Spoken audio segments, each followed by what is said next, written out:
Welcome back to the F14 Tomcat tutorial. Today we'll be going over the taxi and takeoff procedures. So, in order, we'll be going over taxiing, indicators, uh, takeoff, what do you call it? Takeoff setup, and speeds for takeoff. So, let's go ahead and dive into it. So, first we'll be going over how to taxi.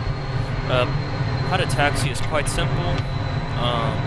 In the last video, once you start it up, you'll have to taxi to the runway. So to simply taxi, what you should already have binded is your nose wheel steering toggle or an autopilot reference slash autopilot reference set, and basically you just hit that button and it just shows NWS engage on this area because that's for nose wheel steering engaged. And to taxi, this is your normal aviation knowledge.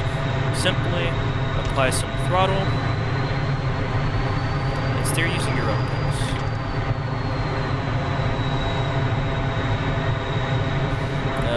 Simple as that. That's how you taxi. And next we'll be going over the indicators. So, indicators we'll be using are your indicators, of course. So what you'll be looking at are your flaps, your landing gear, not your speed brake, and your trim. But I'll go over the indicators. So slats are the things that come out of the wings right here on the leading edge. So the slats come out there. It just helps generate more lift on the wings and at slow speeds. So when you put your flaps down, which you know your flaps are down whenever this teardrop kind of comes down to the down position, like that. Any of the slats are out when it shows there's like a black teardrop symbol. Or you can visually check it also. Slats are in whenever it's aligned with the actual wing here. This white arc stands for maneuvering flaps, which is used for dogfighting.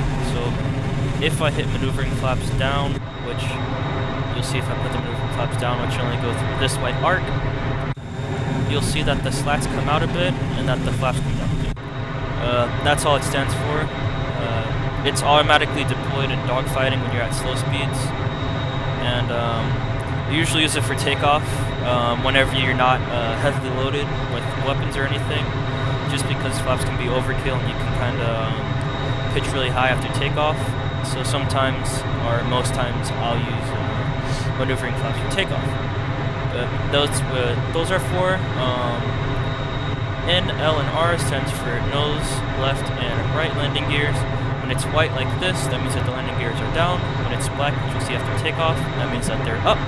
You can also visually check it with the handle going up, and make sure that this red light is out, and that this kind of candy cane, red and white line here isn't showing.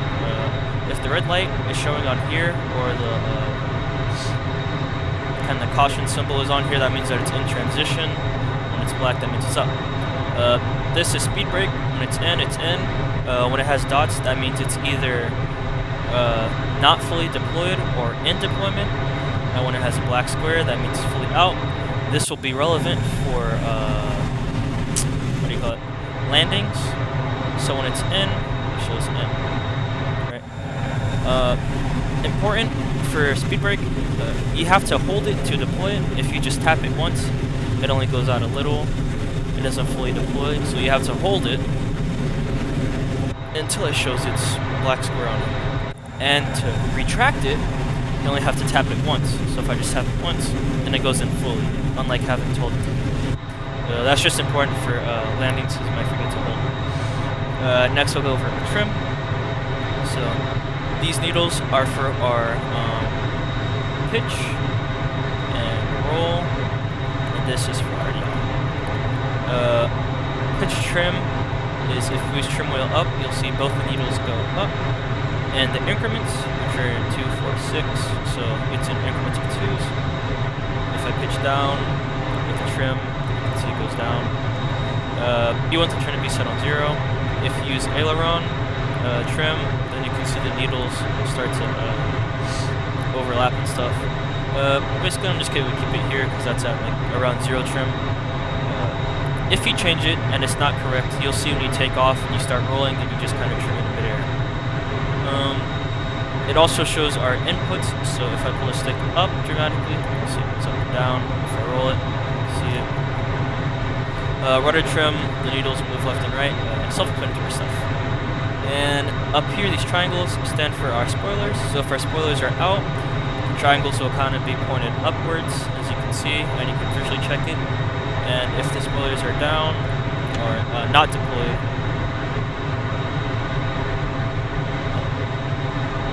maybe I'm putting the wrong side. Oh, my bad, it's because the flaps are up. So, if the spoilers are not deployed when the flaps are down, the triangles will point downwards, kind of like that. If they are deployed, then they'll point upwards, they will be deployed. And if I put the flaps up, and it's not deployed when the flaps are up, then it'll show DN, which stands for down, on all 4 of them right here. And if they all are deployed, show it there. And that's all the indicator stuff right there. And basically what we'll need is just pitch trim. That's all we need this for. So now we got the indicators out of the way, we can go ahead and go over our takeoff setup. So what you want is your wing sweep in auto. Your flaps should be down. If you have load, so like maybe fuel tanks or weapons, which I have a clean loadout, but I'll use flaps anyways. So put the flaps down. I'll show you it's indicated it's down. You want to have your trim set on 0, and you want to have your barometric altitude set. So I'm just going to set it to the local area, which if I check right here, it'll say the local area that I spawned in is 29.30. So for accurate barometric reading, we'll set it to 2930 on the setting. And now you're ready to take off. So before we take off, I'll explain all the different HUD modes and why it's important. So for our takeoff, just a reminder, a HUD is just a repeater of our instruments.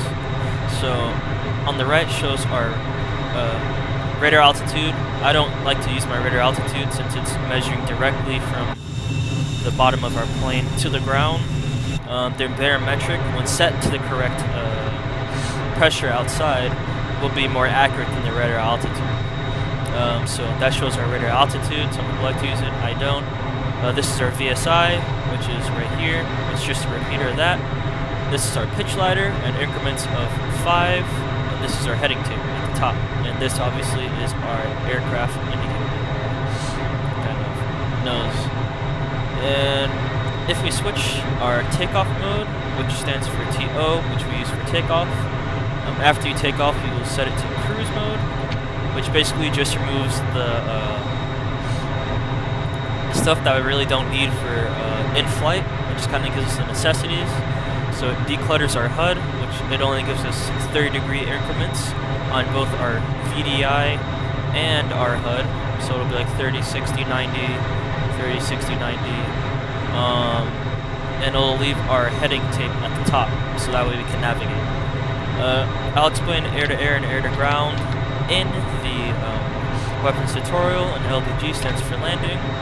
So when you're in landing HUD, it kind of looks the same as a takeoff. Like this is takeoff mode right here. This is landing right here.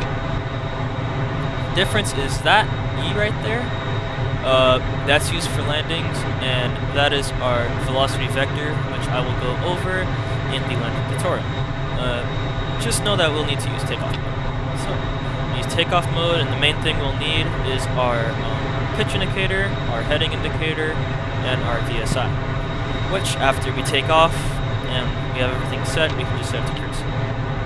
So, just to go over, since I just threw a bunch of words at your ears, what you'll need is to have your wing sweep in auto, your flaps down, your trim on 0, just make sure it's on 0, your barometric altimeter set, and you'll be ready to go. So for takeoff, we like to use military power, which is the maximum output from the engines before going into afterburner, and afterburner just goes with a lot of fuel. So unless we're overweight, we really don't need to use afterburner, as it uses a lot of our gas. So you'll be using military power 99.9% of times. And how do you know that you are in military mode and not afterburner? Or if you're an afterburner and not military, is not only can you use audio cues, you can also use your nozzles. So the only time your nozzles should be off of 0 is when you're in idle or in afterburner. So if you're in idle, it should rest on the 5. And if you have any sort of thrust going, so if I just move out of the idle just a bit, the needles go back to the 0. If they're in 0, that means you're pretty much your normal engine mode. Even if you're in military, which is about here, it'll rest on the 0. But if you're an afterburner, which you can hear it, right? So this is military power right here. Just listen. And this is afterburner. Like, you hear a lot more wind. So you can use that as a cue to know that you're an afterburner, and you can pull back your throttle until your nozzle resets back to 0. Or, as another indicator, that way you don't know until it's too late, is you can use these markings on the side of the throttle. So idle stands for idle, middle stands for middle power, and max stands for military power, which is right before afterburner. So if you set the middle of the throttle quadrant around here onto the line, then you will stay in military power. And you can see our nozzles don't rise above 0, so we're pretty much in military. So that's just a quick tip for takeoffs.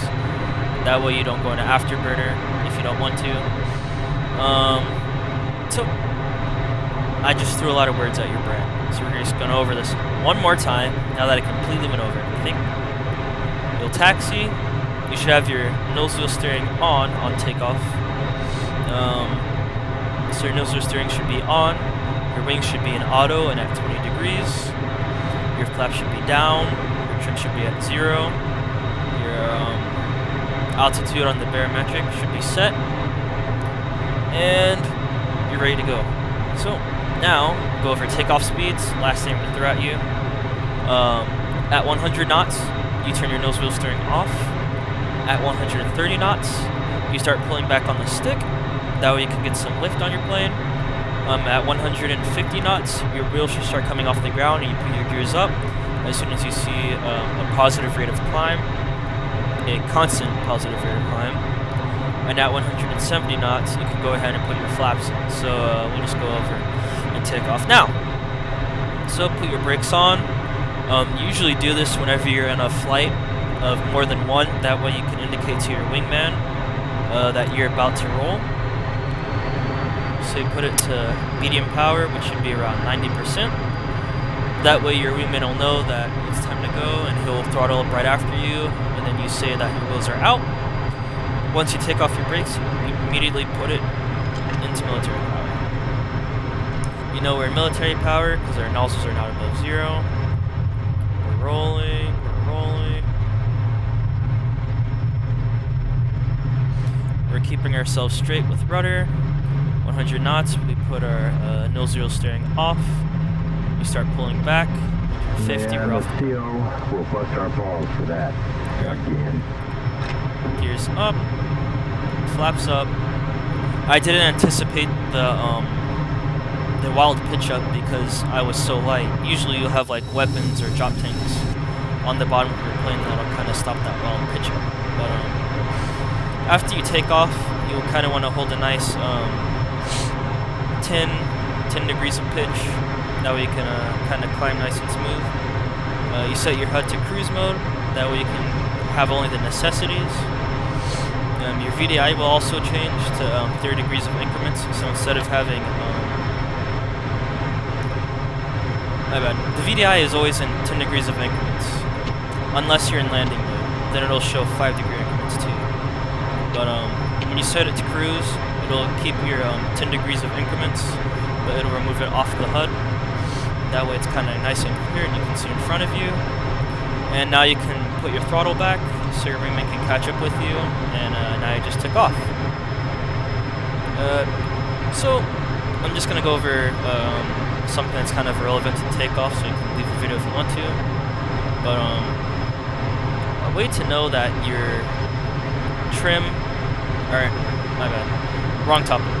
A way to know that you're getting out of afterburner without having to put too much power back is you can go in your afterburner mode. You see our nozzles jump up. To get out of afterburner mode, you basically pull it past military,